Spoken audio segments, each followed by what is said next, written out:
सेवाराम और मोतीलाल दो घनिष्ठ मित्र थे। दोनों ही गली गली जाकर पीठ पर पोटली लादकर कपड़े बेचने का काम करते थे। सर्दियों के दिन थे, वो गांव गांव जाकर कपड़े बेच रहे थे। तभी एक झोपड़ी के बाहर एक बुढ़िया जो कि ठंड से कांप रही थी, तो सेवाराम ने अपनी पोटली से एक कंबल निकालकर उस माई को दिया और कहा, माई तुम ठंड से कांप रही हो, ये कंबल ओढ़ लो। बूढ़ी माई कंबल लेकर बहुत खुश हुई और जल्दी जल्दी से उसने कंबल से अपने आप को ढक लिया और सेवाराम को खूब सारा आशीर्वाद दिया। तभी उसने सेवाराम को कहा कि मेरे पास पैसे तो नहीं है, लेकिन रुको मैं तुम्हें कुछ देती हूँ।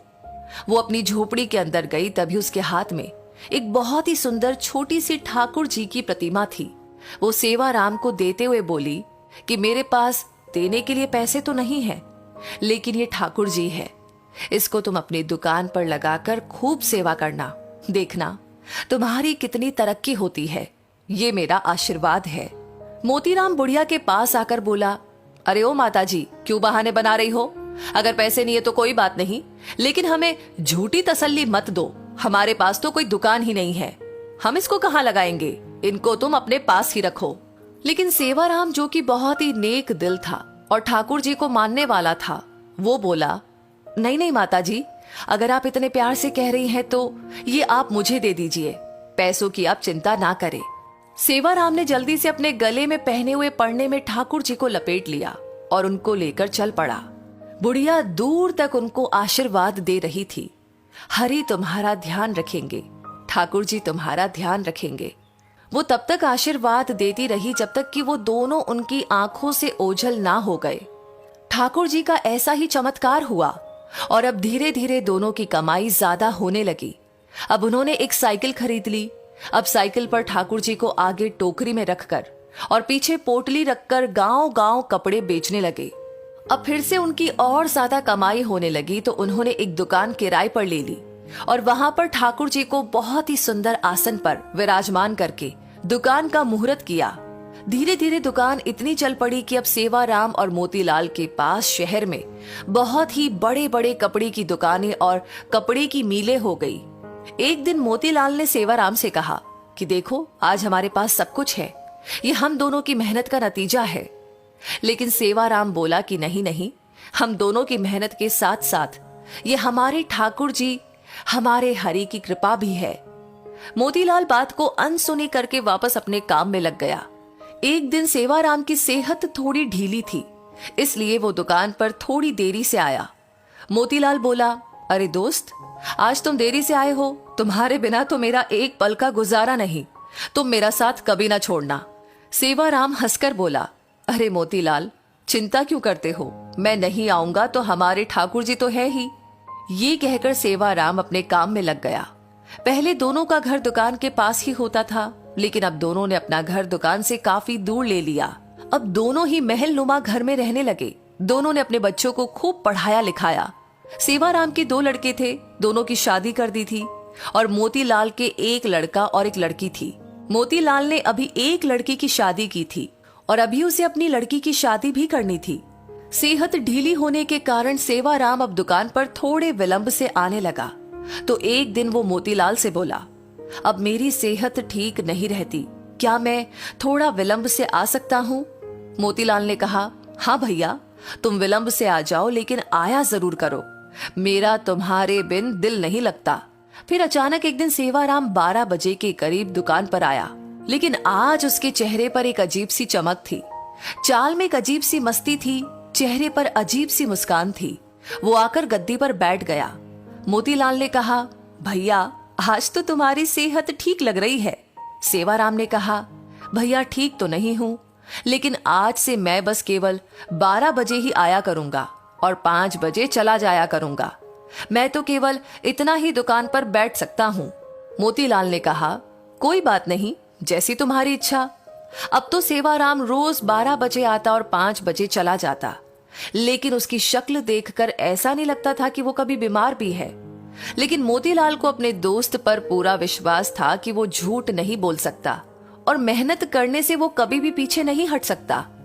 एक दिन मोतीलाल की बेटी की शादी तय हुई, तो वो शादी का निमंत्रण देने के लिए सेवाराम के घर गया। घर जाकर उसको उसका बेटा, बहू, सेवाराम की पत्नी सब नजर आ रहे थे, लेकिन सेवाराम नजर नहीं आ रहा था। उसने सेवाराम की पत्नी से कहा, भाभी जी, सेवाराम कहीं नजर नहीं आ रहा। उसकी पत्नी एकदम हैरान होती हुई बोली, ये आप क्या कह रहे हैं? तभी वहां उसके बेटे भी आ गए और कहने लगे, काका जी, आप कैसी बातें कर रहे हैं? हमारे साथ कैसा मजाक कर रहे हैं? मोतीलाल बोला कि मैंने ऐसा क्या पूछ लिया? मैं तो अपने प्रिय दोस्त के बारे में ही पूछ रहा हूँ। क्या उसकी तबीयत आज भी ठीक नहीं है? क्या वो अंदर आराम कर रहा है? मैं खुद अंदर जाकर उसको मिलकर आता हूँ। मोतीलाल उसके कमरे में चला गया, लेकिन सेवाराम उसको वहां पर भी नजर नहीं आया। तभी अचानक उसकी नजर उसके कमरे में सेवाराम की तस्वीर पर पड़ी। वो एकदम से हैरान होकर सेवाराम की पत्नी की तरफ देखता हुआ बोला, अरे भाभी जी, ये क्या? आपने सेवाराम की तस्वीर पर हार क्यों चढ़ाया है? सेवाराम की पत्नी आंखों में आंसू भरकर बोली, मुझे आपसे ऐसी उम्मीद नहीं थी भैया कि आप ऐसा मजाक करेंगे।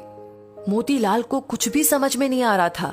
तभी सेवाराम का बेटा बोला, क्या आपको नहीं पता कि पिताजी को गुजरे तो 6 महीने हो चुके हैं?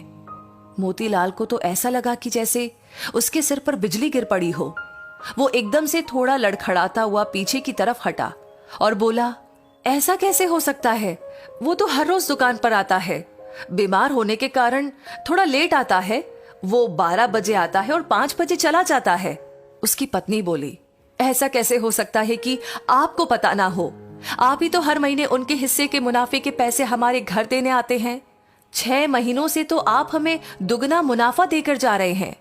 मोतीलाल का तो अब सर चकरा गया। उसने कहा, मैं तो कभी आया ही नहीं। 6 महीने हो गए, ये क्या मामला है? तभी उसको सेवाराम की कही बात याद आई, मैं नहीं रहूंगा तो मेरे हरि है ना, मेरे ठाकुर जी है ना, वो आएंगे।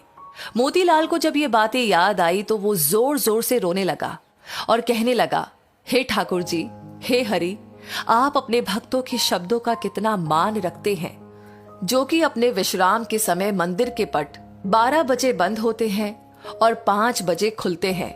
और आप अपने भक्तों के शब्दों का मान रखने के लिए कि मेरे हरि आएंगे, मेरे ठाकुर जी आएंगे, तो आप अपने आराम के समय मेरी दुकान पर आकर अपने भक्तों का काम करते थे। इतना कहकर वो फूट फूट कर रोने लगा और कहने लगा, ठाकुर जी, आपकी लीला अपरंपार है। मैं ही सारी जिंदगी नोट गिनने में लगा रहा। असली भक्त तो सेवाराम था, जो आपका प्रिय था। आपको उसने अपने पास बुला लिया और उसके शब्दों का मान रखने के लिए आप उसका काम खुद स्वयं कर रहे थे और उसके हिस्से का मुनाफा भी उसके घर मेरे रूप में पहुंचा रहे थे। इतना कहकर वो भागा भागा दुकान की तरफ गया और वहां जाकर, जहां पर ठाकुर जी जिस गद्दी पर आकर बैठते थे, जहां पर अपने चरण रखते थे, वहां पर जाकर गद्दी को अपने आंखों से, मुंह से चूमता हुआ, चरणों में लौटता हुआ जोर जोर से रोने लगा और ठाकुर जी की जय जयकार करने लगा। ठाकुर जी तो हमारे ऐसे हैं। सेवाराम को उन पर विश्वास था कि मैं ना रहूंगा तो मेरे ठाकुर जी मेरा सारा काम संभालेंगे। विश्वास से तो बेड़ा पार है, इसीलिए हमें हर काम उन पर विश्वास रखकर अपनी डोरी उन पर छोड़ देनी चाहिए। जिनको उन पर पूर्ण विश्वास है, वो उनकी डोरी कभी भी नहीं अपने हाथ से छूटने देते। राधे राधे। तो दोस्तों, इस कहानी से आपको क्या सीख मिलती है? इस कहानी के बारे में आप क्या कहना चाहते हैं, बताना चाहते हैं, कमेंट सेक्शन में लिख करके हमें जरूर बताएं। लाइक ऑलरेडी आपने इस वीडियो को कर दिया है तो प्लीज इसे बाकी लोगों के साथ शेयर करना बिल्कुल ना भूलें, क्योंकि ये मोटिवेशन, ये इंस्पिरेशन हमारे साथ साथ सबको मिलनी चाहिए। और कहते हैं कि जितनी अच्छी बातें शेयर की जाए उतनी ही अच्छी बातें हमारे साथ होती रहती है। तो ये सिलसिला बिल्कुल भी रुकना नहीं चाहिए। बाकी ऐसी वीडियोस हमेशा पाने के लिए हमारे पेज को फॉलो करना ना भूलें। धन्यवाद।